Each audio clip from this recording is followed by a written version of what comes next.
And so during lockdown, a couple of friends, Marty Timlin and Pete Comfort, had come over here whenever we were beginning to get freed up and allowed to do things again.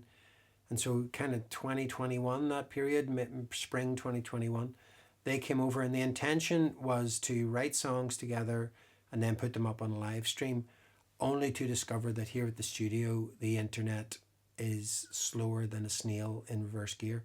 So we just ended up writing the songs, and they'd come over maybe once a week, and we'd record our jams together, just guitar, bass, drums.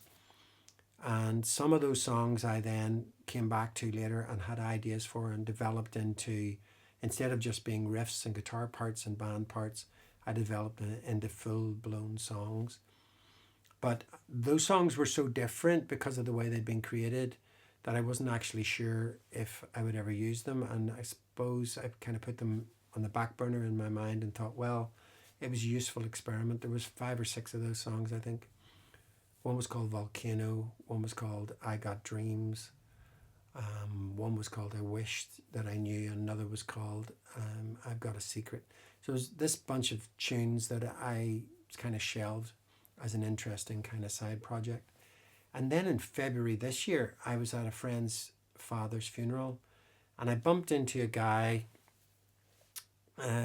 who, when I was a teenager, I was a big fan of this band. They were like a punk band. And I remember following the guitar player and the manager of this band around Belfast as a 15 or 16-year-old, in awe that these people actually existed and were walking the same streets as mere mortals like me. And so I bumped into the drummer from that band who I'd never met before, and we got along like a house on fire, chatting away, eating sausage rolls and cocktail sausages, warm, not like England where you eat them cold, barbaric behaviour. And we got along great, and we chatted about his band, and he told me some stories and described some things which I had no idea what they were about. And we kind of jokingly said, why don't we meet up tomorrow with the guitar player from that band who also plays bass guitar, me, and this drummer called Ian. And so the three of us got together here in Stony Road Studios, and I thought, to be honest, I thought we'll jam for a couple of hours, then we'll go and have lunch, and that'll be that. But actually, we jammed for a couple of hours. We had a whole bunch of ideas that I was busy recording on my phone. Then we went and had lunch. Then we came back, and to my amazement, we jammed for another 3 or 4 hours.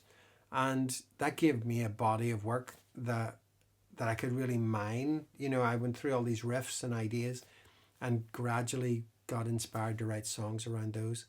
And so that was like a part 2 of the thing I'd done with Marty and Pete. And in between times, there was all these other tunes which I was just writing based on a guitar riff of my own, or stuff that I made up. And so things were converging to form a sound that I normally wouldn't write from as a singer-songwriter, which is usually acoustic and lyric driven. And I very much was approaching the whole thing as from a completely different angle.